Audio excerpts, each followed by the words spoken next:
Olá, senhores pais, olá, senhores responsáveis, olá, alunos. É uma alegria imensa, uma satisfação imensa ter aqui cada um de vocês para mais um ano letivo juntos.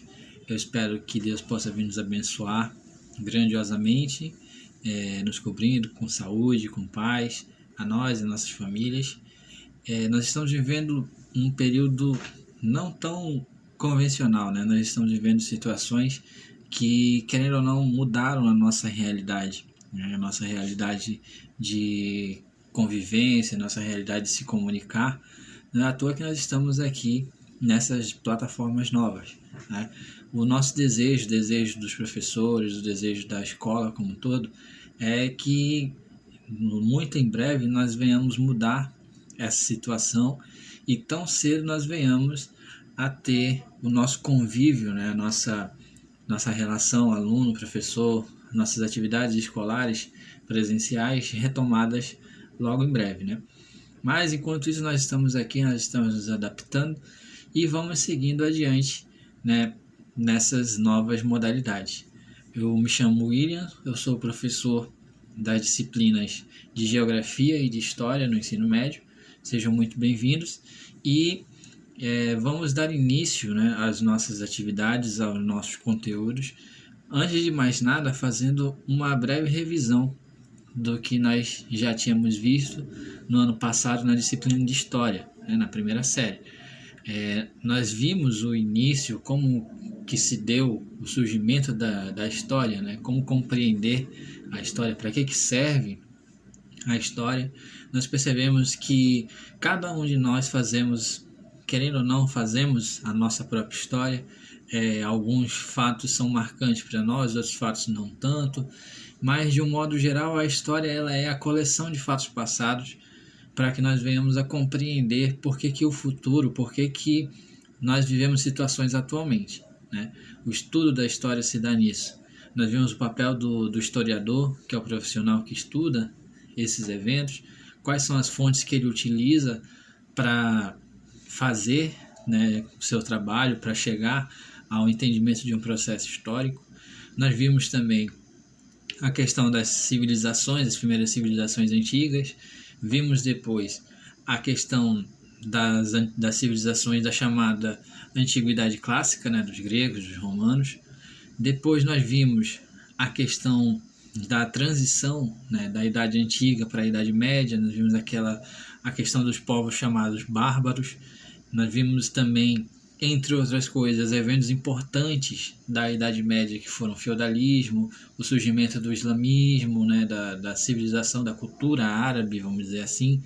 E, por fim, chegamos a ver a transição, né, quais foram os fatores que marcaram a mudança da Idade Média para a Idade Moderna. Por exemplo, a questão das cruzadas, nós vimos a questão da peste negra, né, que foi, vamos dizer, o primeiro grande caso de pandemia que assolou boa parte do mundo conhecido. Por exemplo, a Europa, 20% da população europeia, no mínimo, né, foi devastada por causa dessa peste, dessa doença. E, por fim, chegamos na fase que vamos dizer que foi a preparatória, que preparou o caminho para os assuntos que nós vamos verificar agora na segunda série, que foi a transição, né, o surgimento do renascimento comercial, renascimento urbano, renascimento científico, e que deu origem às grandes navegações, o processo de lançamento ao mar, vamos dizer assim, das potências, né, que foram descobrindo regiões, descobrindo áreas no intuito de fortalecer a economia dos seus países de origem, principalmente Portugal e Espanha, encontrando novos mercados e, por fim, acabando encontrando novas terras, né, que deu origem, por exemplo, ao descobrimento da América e, por depois, o descobrimento do nosso país, né, o encontro, na verdade, da civilização ocidental, da civilização europeia, com os povos que aqui viviam, os povos indígenas que aqui viviam no Brasil no ano de 1500, né. A partir de então, nós vamos continuando nesse processo de compreender como que se deu esse primeiro contato entre essas duas realidades completamente diferentes, né? Como que se deu o processo de colonização, né, dos europeus no novo continente, no novo mundo, né, na América. como que foi o processo de colonização, por exemplo, espanhol, o processo de colonização inglês e o processo de colonização português. Basicamente, esses são os conteúdos que nós vamos abordar nessa primeira etapa, nesse primeiro bimestre, e desde já eu conto com a colaboração de vocês, com a participação de vocês nas nossas aulas. Qualquer dúvida, qualquer pergunta que vocês queiram fazer, eu vou estar à disposição para ajudar vocês a tirar qualquer dúvida possível, ok? Então, desde já, vamos dar início à nossa primeira atividade, nosso primeiro conteúdo desse novo ano letivo, ok? Vamos lá, então. Bom, gente, vamos dar início, então, a esse conteúdo, que é a colonização europeia na América, né? Não apenas, vamos dizer, os colonizadores, os navegadores europeus, eles passaram por aqui pela região e foram embora simplesmente. Nós temos que compreender quais foram os fatores que acabaram por ser determinantes para que se iniciasse o processo de colonização aqui no nosso continente americano. Por exemplo, nós vamos relacionar nessa primeira abordagem, nós vamos relacionar qual é a linha de relação entre o processo de colonização e a condição que viviam os reinos europeus naquele período, no século XV e no século XVI, né? Vamos ver quais eram as conjunturas, vamos dizer, os panoramas político, econômico, social da Europa naquela época, que era uma realidade completamente diferente, né, da que viviam, por exemplo, as civilizações nativas aqui do continente americano. Além disso, nós vamos também compreender como que se estruturavam as civilizações que aqui viviam, porque não era uma coisa muito uniforme, como nós já vimos em um breve relato anterior. Haviam civilizações que ainda remontavam o processo pré-histórico, viviam em épocas semelhantes à Idade da Pedra, por exemplo, e haviam verdadeiras civilizações complexas, bem estruturadas, com hierarquia social, com divisão de trabalho, essas coisas. Um exemplo disso é a civilização asteca, né, que era uma civilização bastante avançada, até mesmo tecnologicamente. Eles possuíam algumas tecnologias que, em alguns casos, eram até superiores à tecnologia europeia, né? Mas nós vamos relacionar todas essas estruturas, vamos ver quais são as semelhanças delas, as principais características, e como que momentos e estruturas que nós já vimos no ano passado se fortaleceram com a colonização que aqui existia, né? Com a colonização que foi realizada no continente americano. Okay? Como que estruturas, por exemplo, como o mercantilismo, como grupos sociais, por exemplo, como a burguesia, eles se beneficiaram com o processo de descobrimento de novas terras, com o descobrimento de novas culturas, de novos mercados e principalmente de novos recursos, como esses recursos eles foram importantes para o fortalecimento econômico, para o fortalecimento militar de alguns países. Nós vamos ver essas abordagens, para nós compreendermos principalmente como que a colonização europeia ela deixou influências, ela deixou marcas na própria estrutura dos países hoje aqui do continente americano. Aqui tem uma imagem mostrando como que se caracteriza a riqueza, o PIB per capita, vamos dizer, dos países do continente americano, né? Quando a gente estuda na disciplina de geografia a regionalização do continente americano, nós vamos ver que culturalmente o continente americano como um todo, ele é dividido em dois. Nós vamos ter a América anglo-saxônica e a América Latina, né? A América anglo-saxônica são aqueles países que foram colonizados pelos ingleses, pelos britânicos, né? E a América Latina vai ser aqueles países que foram colonizados pelos franceses, pelos espanhóis e pelos portugueses, que são povos que têm origem latina, o idioma tem origem latina, ok? Se vocês observarem aí a imagem, ela vai trazer uma pequena legenda mostrando a quantidade de renda que as pessoas elas vão recebendo no seu país de acordo com o PIB, como que o PIB dessas pessoas é distribuído, né, de forma igual pela população, né? temos aí algumas escalas. Se vocês observarem, os países com a renda mais alta são exatamente os países de colonização britânica, da América Anglo-Saxônica, né? Enquanto que os países que têm uma renda mediana e baixa são os países de colonização latina, seja colonizados pelos espanhóis ou colonizados pelos portugueses. Aí a primeira pergunta que nós temos que observar é como que o processo de colonização influenciou nessa realidade, né? Nós vamos observar que os ingleses eles tinham um processo de colonização completamente diferente dos espanhóis. Nós vamos ver quais foram os fatores que causaram essa diferenciação de procedimentos de colonização e como que isso acabou impactando principalmente o desenvolvimento das colônias. Querendo ou não, alguns aspectos da colonização europeia no continente americano foram bastante negativos. A gente vê hoje, por exemplo, aqui no Brasil, questões, influências ainda do tempo colonial que são muito presentes na nossa sociedade, na realidade brasileira. Nós vamos ver isso com mais cautela, vamos dizer, um pouco mais adiante, ok? Vamos observando aqui como que se dava a questão da conjuntura na época. O que estava acontecendo entre o continente europeu nessa época dos grandes descobrimentos, na época do início da colonização do novo continente, ok?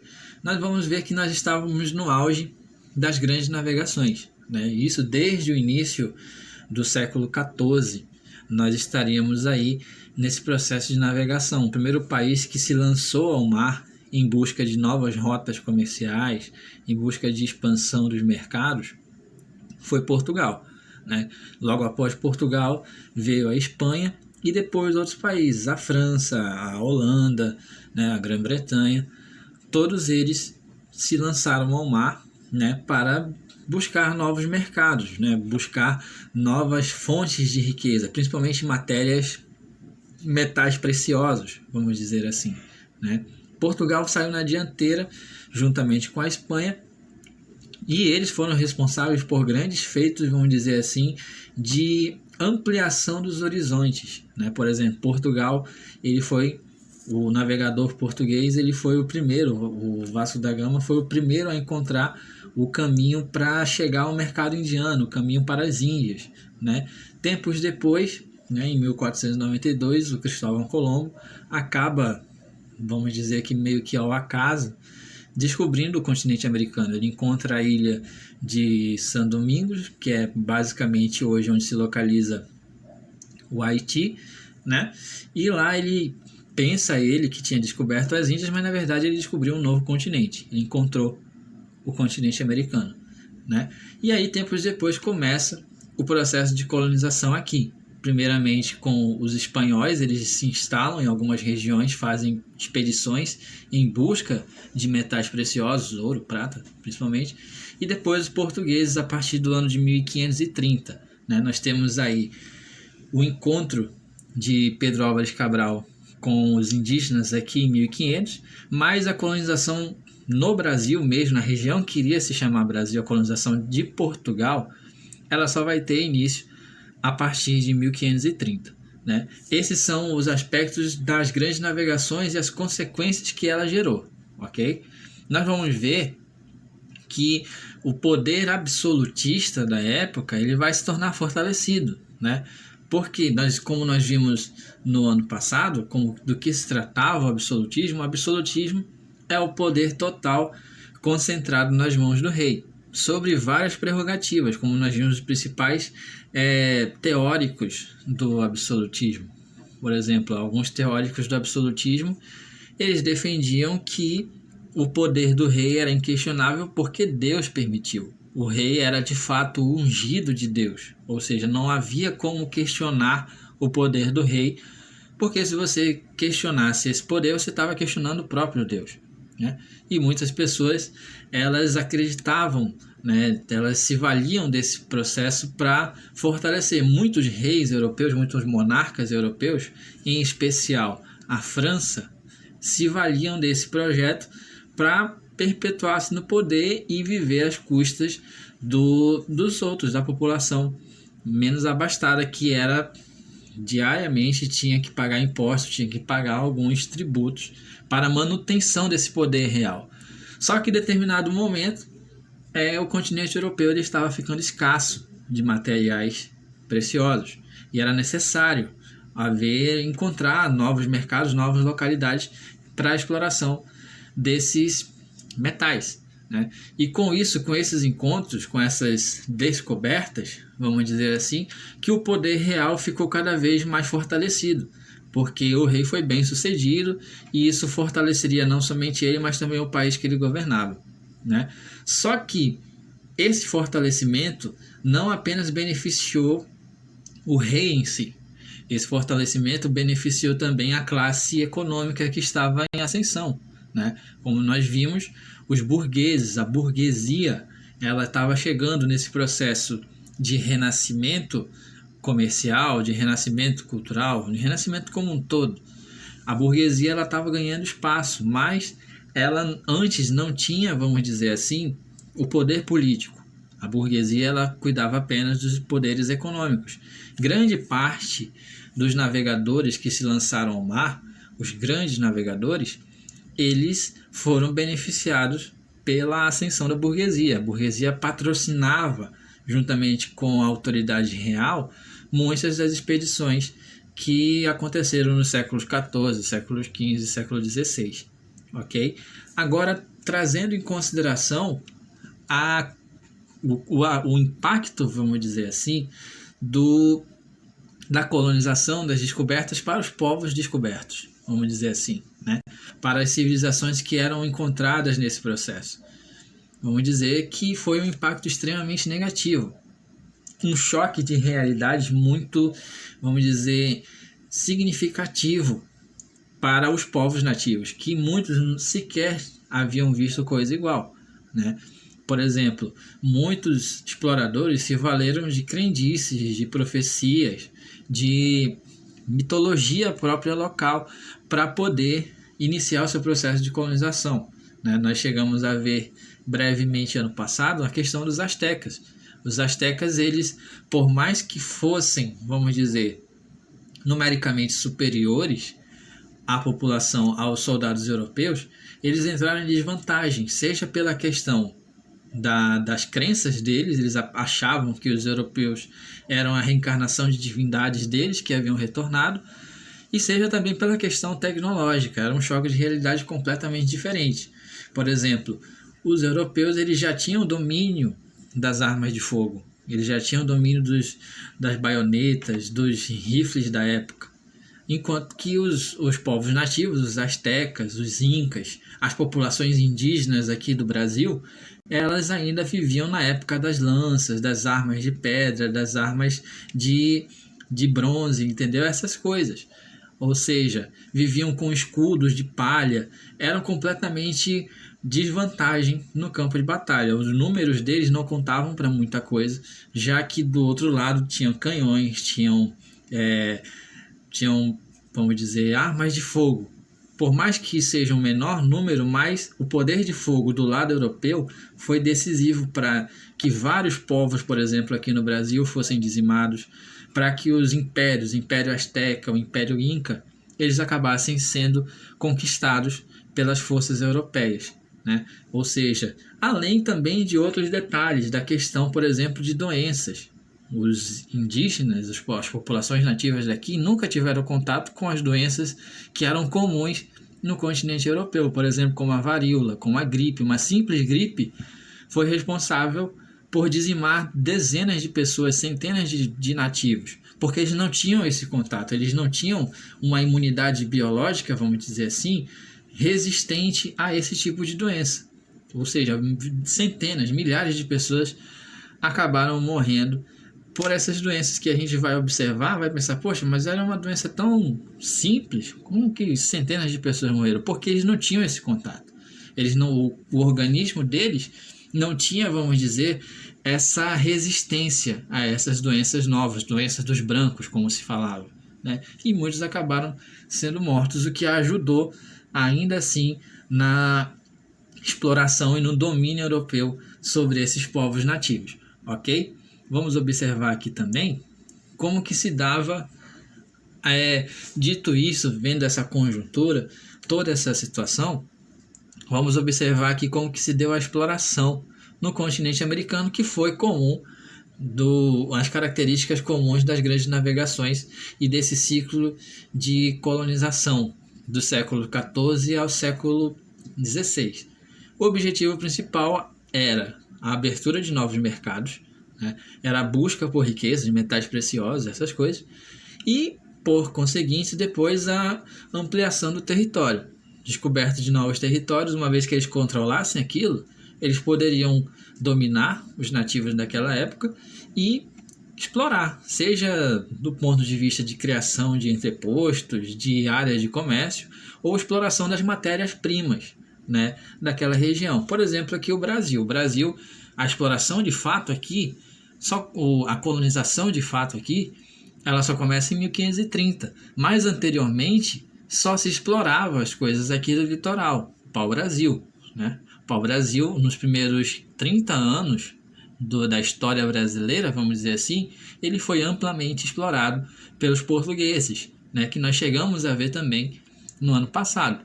Era explorado porque ele era vamos dizer, uma especiaria, né? Se usava a tintura que existia no caule do pau-brasil para fazer tinta para tecidos, para pinturas de tecidos, entre outras coisas, né? E assim, outras regiões também acabaram por explorar os territórios, por exemplo, os espanhóis, explorar o território em busca de matérias-primas. Era o objetivo principal, né?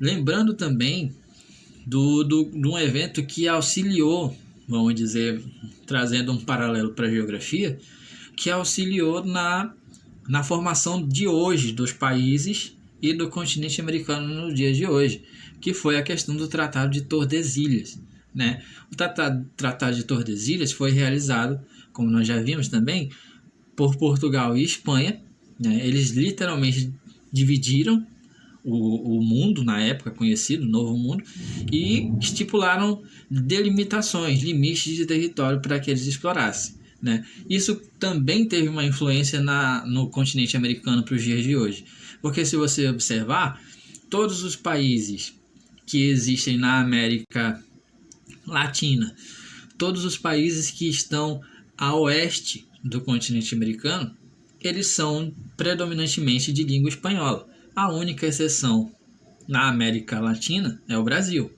né, que está localizado um pouco mais a leste e é o país de língua portuguesa, né? O português é o idioma oficial do país, né?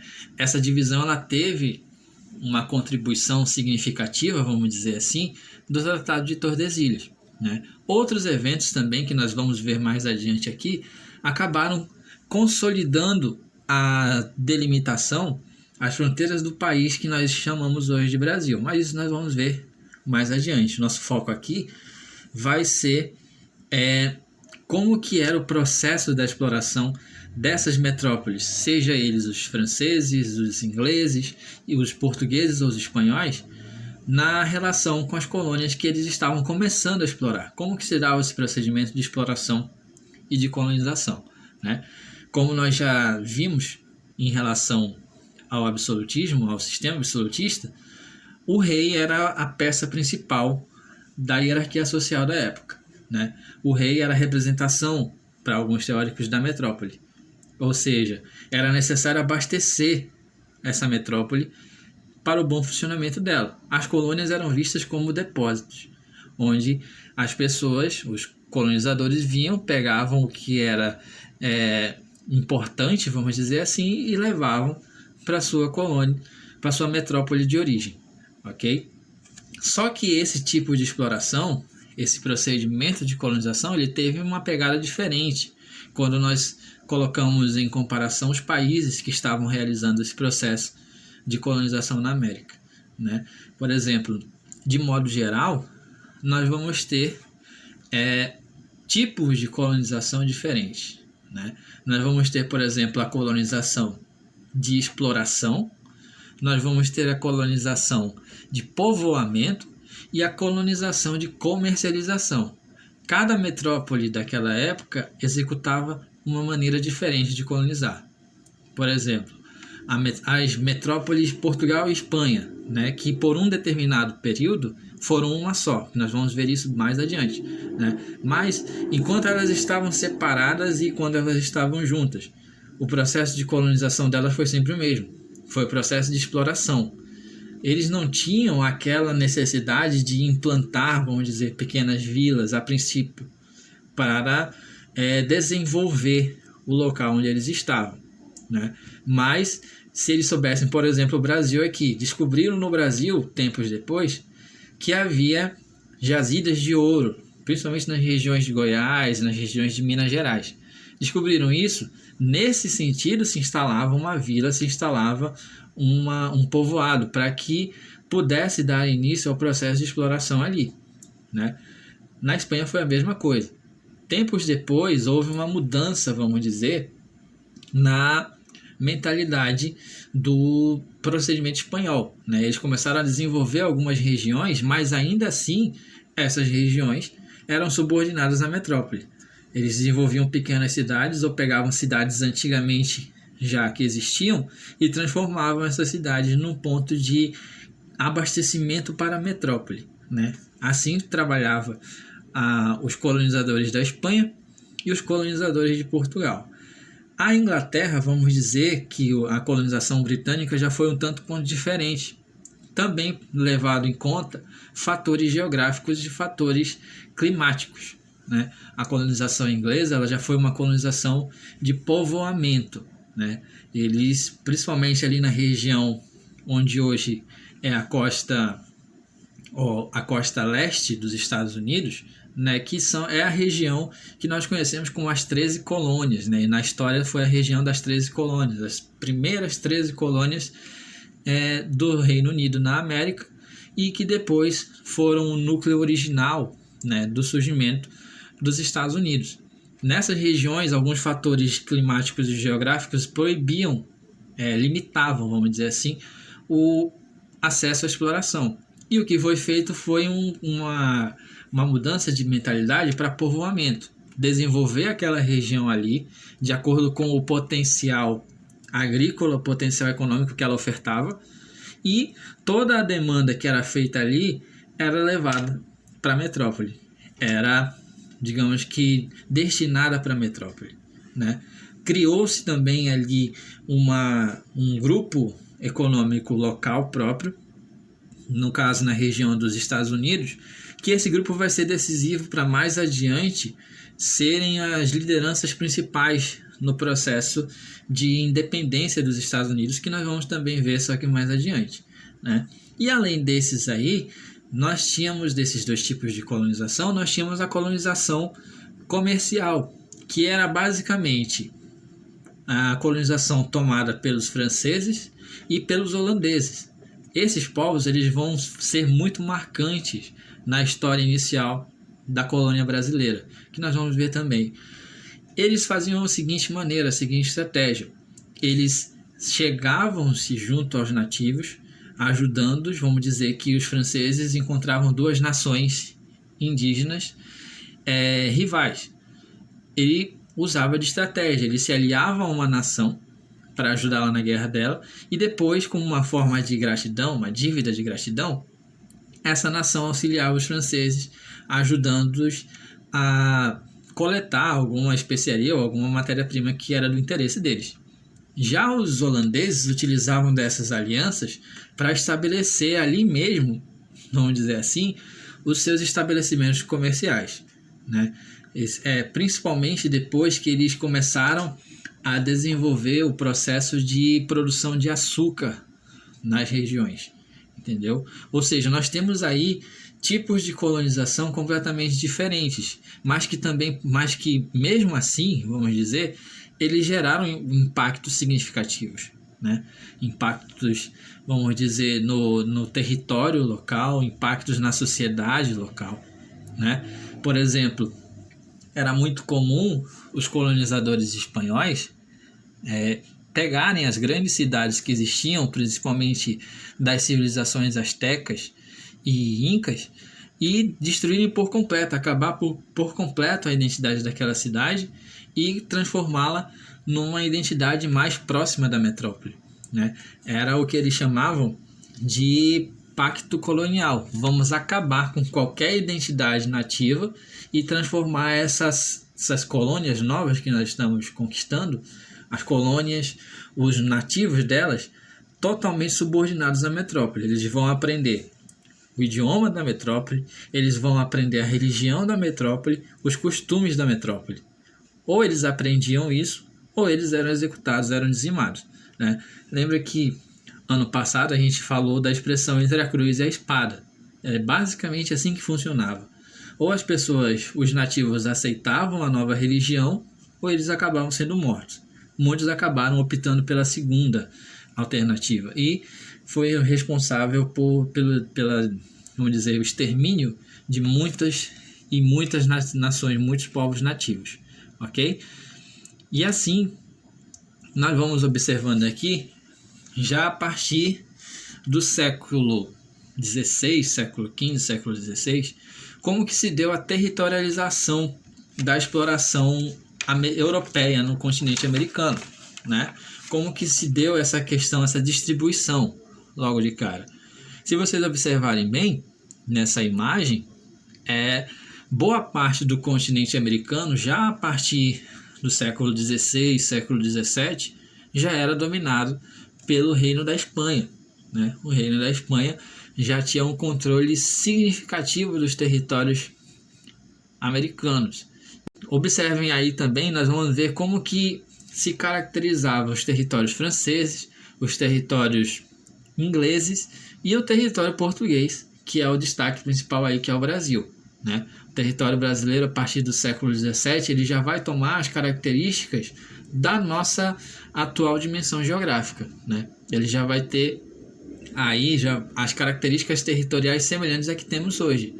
A única diferença que nós vamos ver é que até então nós não tínhamos a presença do Acre no nosso território. O Acre só iria se integrar ao Brasil a partir do século XX, né? Nós temos aí a presença inglesa, né? Nós temos aí, se nós observarmos no nosso mapa, nós temos a presença inglesa na região que hoje é o Canadá e na região da costa leste americana, que são as 13 colônias, e na região da terra de Rupert, que é a região hoje, boa parte da região canadense. Só que esses detalhes mais explicados nós vamos ver nas próximas aulas, né? Basicamente, essa era a configuração já da exploração europeia na América, já consolidada a partir do século XVI, século XVII, né?